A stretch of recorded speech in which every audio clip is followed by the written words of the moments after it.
आप Reza Pahlavi को भी बीच बीच में, रजा पहलवी आते हैं, उनके अभी भी स्टेटमेंट्स आ रहे हैं, उनकी बातें आ रही हैं, यही फॉल्ट लाइंस क्रिएट करना, इनको एक्सप्लॉइट करना, मुझे लगता है इसी के तहत अमेरिका की तरफ से। क्योंकि यहाँ पर देखिए, ये भी लोग कहते हैं कि ये जो असल में फॉल्ट लाइंस एग्जिस्ट करने की बात की गई, ये ईरान इंटरनेशनल की तरफ से की गई, और ये भी कहा जाता है ईरान इंटरनेशनल तो सऊदी अरब से और अमेरिका की तरफ से फंडेड एक तरीके से वो प्रोपेगेंडा उनका माउथ पीस है।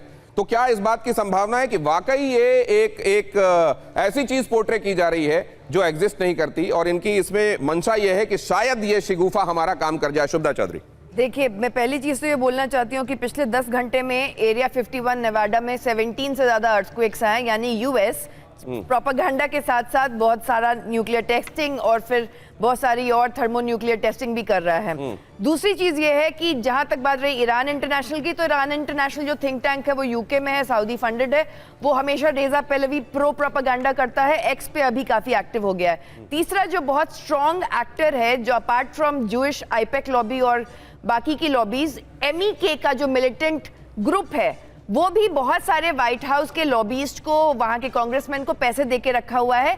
MEK वही मिलिटेंट ग्रुप है जो ईरान इराक वॉर में सद्दाम हुसैन को मदद किया था और ईरानियन सिविलियंस के ऊपर केमिकल गैस यूज किया था। अब मुद्दा ये आता है कि नेतन्याहू अगले वीक US जाने वाले हैं।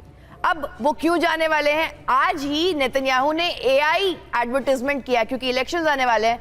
उनके जो ओपोनेंट्स हैं, येर लापिड और नफ्ताली बेनेट, उन्होंने एक नई पार्टी इजराइल में शुरू की है जिसका नाम है टुगेदर, और उनको डिफेम करने के लिए AI जनरेटेड वीडियोस अब नेतन्याहू सोशल मीडिया पे डाल रहे हैं। तो आप ये कह रही हैं कि अपने घर में चल रहे जो बवंडर हैं उनसे ध्यान बटाने के लिए ये युद्ध फिर से शुरू किया जाएगा, और ये प्रोपेगेंडा चल रहा है। इस बीच में ईरान के ऊपर फिर से हमले की आशंका आपको दिखाई दे रही है, मतलब इजराइल इसको शांत नहीं होने देगा, आप ये कहना चाह रही हैं शायद। लेकिन पहले जरा ये देखिए, मिडिल ईस्ट में सेना की तैनाती बढ़ा रहा है अमेरिका। कतर के अल उदैद हवाई अड्डे पर हलचल तेज है। अमेरिका ने तैनात किए कई लड़ाकू विमान, कतर में 3 रिफ्यूलिंग विमान भी तैनात। तो ये जो बात कही जा रही है आशीष की, इस सबके बीच में अमेरिका पूरी तैयारी कर रहा है, और इजराइल ये इंश्योर करेगा कि अमेरिका बगैर बम बरसाए इस बार जाए नहीं, और इस बार ये जो कहानी इजराइल जिस तरीके से चाहता है उस तरीके से कंक्लूड हो।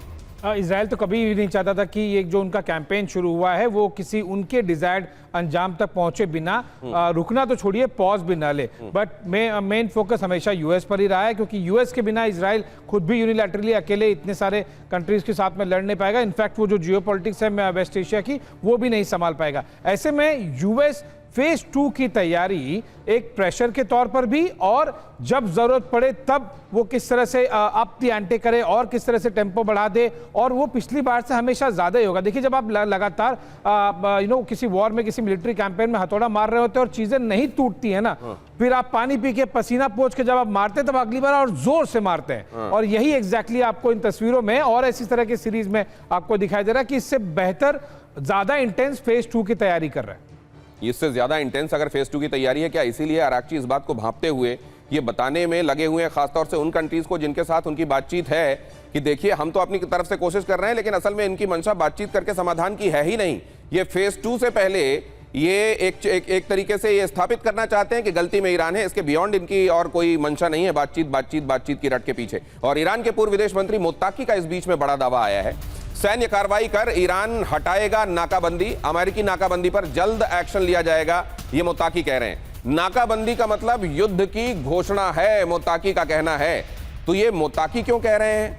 क्या ये भी किसी एक स्ट्रैटेजी का हिस्सा है कि मुत्ताकी से ये बयान दिलवाया जाए कि ये तो पहले से ईरान कहता रहा है कि इस तरीके की ब्लॉकेट बर्दाश्त नहीं की जाएगी, वो ये पहले से भी कहता रहा है कि इन पर हमला किया जाएगा, लेकिन मुत्ताकी का यहां पर आकर यह कहना, इसके पीछे कोई विशेष बात है क्या अचल मल्होत्रा से?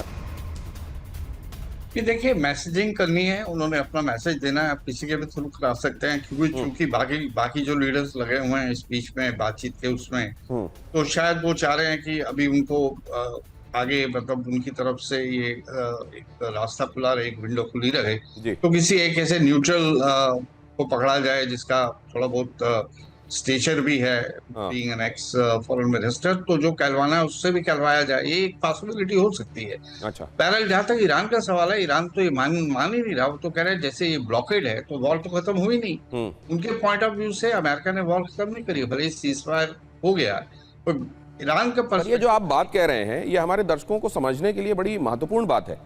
काइनेटिक सीज फायर जरूर हुआ है, लेकिन क्या ये मान लिया जाए कि युद्ध रुका नहीं है? इस तरीके से नहीं तो उस तरीके से, लेकिन ये युद्ध जारी है। बेशक गोलियां नहीं चल रही हो उस तरीके से, बारूद नहीं बरस रहा हो, काइनेटिक सीज फायर हो, लेकिन असल में सीज फायर नहीं है। क्या इसको इस तरीके से देखा जाना चाहिए?